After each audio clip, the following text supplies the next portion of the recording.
A paz do Senhor aos irmãos. Essa tarde nós vamos trazer uma palavra ao coração de vocês, que está no livro de Colossenses, no capítulo 4, versículo 15, que diz o seguinte: saudai aos irmãos que estão em Laodiceia, e a ninfa e a igreja que está em sua casa. Nós, num tempo como esse, de pandemia, isso não é motivo para nós deixarmos de adorar ao Senhor e meditarmos na sua palavra. Por isso, o propósito deste vídeo é trazer conteúdo para que sirva de reflexão para a sua vida.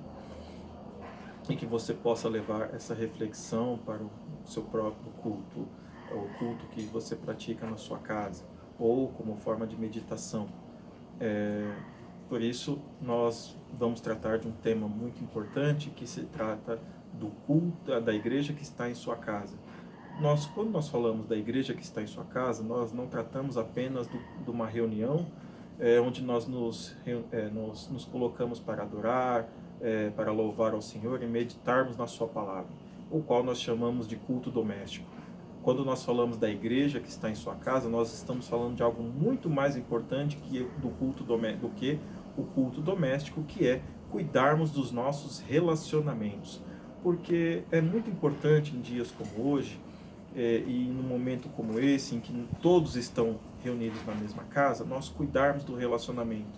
Não apenas para nos reunirmos para orar e louvar ao Senhor, mas também abrir espaço para que haja amor, haja perdão, porque quando nós trazemos essas virtudes para o nosso lar, o culto doméstico ele adquire substância, ele realmente nos alimenta. Por quê? Porque nós desfrutamos da comunhão com Deus e comunhão com a nossa família. Quando nós falamos da igreja que está em sua casa, é algo muito importante, porque é a forma de colocarmos o Evangelho em prática. E como é que nós colocamos o Evangelho em prática?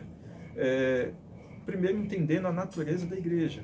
A Bíblia nos ensina que quando houver 2 ou 3 pessoas reunidas no nome de Jesus, ele se faz presente. Então, isso nos mostra algo muito importante, que é o desejo de viver em comunhão com Deus, com as pessoas que estão ao nosso redor, e um mesmo propósito, que é glorificar ao nome do Senhor. Então, quando nós falamos da igreja que está em sua casa, é realmente colocar o Evangelho em prática. E não apenas no culto doméstico, mas cuidando das pessoas. Outro ponto importante da igreja que está em nossa casa é mostrar a importância dos relacionamentos. Porque quando nós cuidamos dos relacionamentos, nós entendemos que abrimos espaço na convivência familiar para o amor, para o perdão, para a reconciliação e para o valor que cada pessoa tem na nossa vida.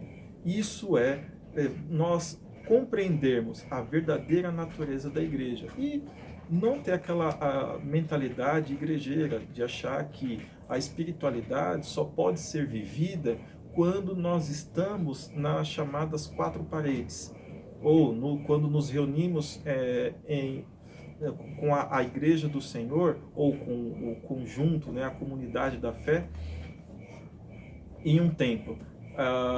Jesus, ele trata da natureza da igreja não somente a questão das 4 paredes, mas nas 4 paredes e além delas. E nesse além está a igreja que está em nossa casa. Porque o verdadeiro culto, ele começa não num determinado local, por exemplo, nós da Demasa, lá na Rua Araguaia, mas antes dela, no nosso lar. Na verdade, quando nós vamos para a Demasa, nós simplesmente nos reunimos para louvar a Deus com o conjunto ou todo da nossa comunidade. Então, quando nós falamos da igreja que está em nossa casa, nós abrimos espaço na nossa vida para compreender que a verdadeira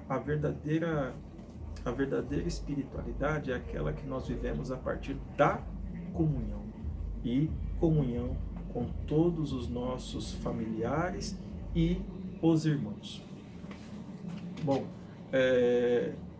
outro ponto importante é que quando se nós nos reunirmos para um culto doméstico, digamos, se reunir eu, a Fabiana, a Isabela, a Isadora, mas se os nossos relacionamentos estiverem fraturados ou houver conflitos, o nosso culto não tem substância real, ela apenas se torna algo formal, ela se torna algo aparente. Então é muito importante que nós coloquemos em prática o culto doméstico, mas principalmente nós possamos cuidar dos relacionamentos. E outro ponto importante, quando nós tratamos da igreja que está em nossa casa, nós mostramos de que lado nós estamos. Ou seja, nós mostramos a quem nós somos leais, para quem nós estamos fazendo todas as coisas. Porque a Bíblia diz lá no livro de Josué, no capítulo 24, versículo 15, que eu e a minha casa serviremos ao Senhor. Quando nós colocamos esse propósito no nosso coração e cuidamos dos relacionamentos, nós estamos começando a viver aquilo que a palavra nos diz, que é ter uma igreja em nossa casa. Muito obrigado, que Deus abençoe os irmãos. Te agradecemos a oportunidade de entrar na sua casa, em nome de Jesus. Amém.